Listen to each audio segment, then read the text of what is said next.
नमस्कार, welcome to the study forum GNA global news and analysis. देखिए, आज भारत के विदेश मंत्री एस जयशंकर पर एक बहुत बड़ा अटैक हुआ है जो कि लंदन में हुआ है। खालिस्तानी आतंकवादियों ने उन्हें निशाना बनाने की कोशिश की है और इस घटना की कई रिपोर्ट्स और वीडियो सामने आ चुकी है। आप देख सकते हैं कि इस पर कई आर्टिकल्स पब्लिश हुए हैं। खालिस्तानी उग्रवादियों ने लंदन में एस जयशंकर पर हमला करने की कोशिश की। सिर्फ इतना ही नहीं, भारत का झंडा उनके सामने नष्ट करने की कोशिश की गई, उनके गाड़ियों को घेरने की कोशिश की गई। इस घटना से यह साफ होता है ना कि यूके में विदेश मंत्रियों की सुरक्षा का स्तर बहुत ज्यादा कमजोर है। इसी वजह से भारत ने इस मुद्दे को गंभीरता से उठाया है और यूके सरकार के समक्ष कड़ा विरोध जताया है। सवाल ये उठता है कि क्या इस तरीके की सुरक्षा विदेशी नेताओं के लिए उचित है? यह इलाका लंदन का वीआईपी जोन है, जहां पहले से ही सिक्योरिटी लेवल हाई होती है।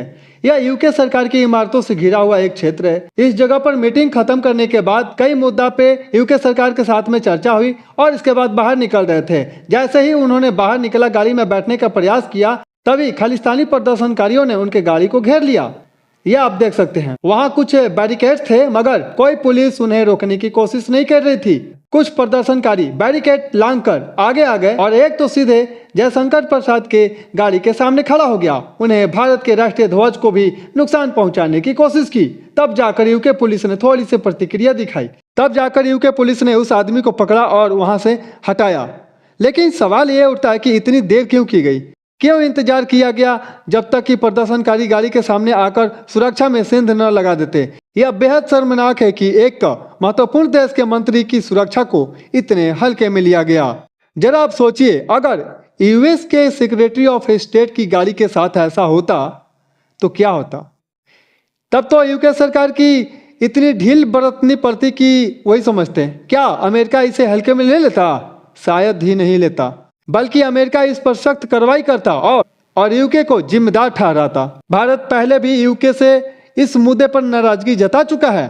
यह पहली बार नहीं है जब यूके में भारतीय प्रतिनिधियों के सुरक्षा को लेकर सवाल उठे हैं। 2023 में लंदन में भारतीय हाई कमीशन पर हमला किया गया था। खालिस्तानियों ने इमारत को क्षति पहुंचाने और तिरंगे को नीचे उतारने की कोशिश की थी। हालांकि वे असफल रहे, लेकिन अब जयशंकर सिंह के गाड़ी के सामने प्रदर्शनकारियों ने आने की घटना ने एक बार फिर से साबित कर दिया है कि यूके भारत को वो सम्मान नहीं दे रहा है जो उसे मिलना चाहिए। यहाँ तक कि यूके खुद अपनी सुरक्षा के मामले में काफी सख्ती बरतता है। उदाहरण के लिए, दिल्ली में यूके के एक हाई कमिश्नर के घर के पास एक पब्लिक टॉयलेट बनाए जाने का प्रस्ताव रखा गया था, लेकिन यूके सरकार ने इसका विरोध करते हुए कहा कि उनके राजनयिकों की सुरक्षा को लेकर इसे खतरा होगा। सोचिए, भारत में उन्हें इतनी चिंता होती है, लेकिन जब हमारे विदेश मंत्री उनके देश में होते हैं तो वहां वे उनकी सुरक्षा सुनिश्चित नहीं कर पाते। भारत सरकार ने इस मुद्दे पर कड़ी प्रतिक्रिया दी है। विदेश मंत्रालय की ओर से बयान जारी किया गया है। हमने इस घटना के फुटेज देख लिए हैं और हम इस छोटे से उग्रवादी समूह की भड़काऊ गतिविधियों की निंदा करते हैं।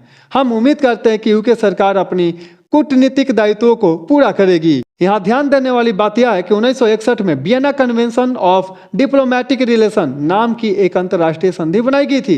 इसके तहत यह स्पष्ट किया गया कि जब कोई राजनयिक मंत्री, राष्ट्रपति या प्रधानमंत्री किसी अन्य देश का दौरा करता है तो उसकी सुरक्षा की पूरी जिम्मेवारी मेजबान देश की होगी। अब सवाल उठता है कि यूके जो खुद के कन्वेंशन का हवाला देता है, यह भारत के मामले में इसे लागू क्यों नहीं करता? आज जब डोनाल्ड ट्रंप यूके पर व्यापारिक दबाव बना रहे हैं, तब यूके खुद कई अंतर्राष्ट्रीय चुनौतियों का सामना कर रहा है। तो यह भारत के लिए एक गोल्डन अवसर हो सकता है। भारत के यूके पर दबाव बनानी चाहिए और यह सुनिश्चित करना चाहिए कि भविष्य में ऐसी घटना दोबारा न हो। आपका क्या विचार है इस मामले में? भारत को क्या कदम उठाने चाहिए?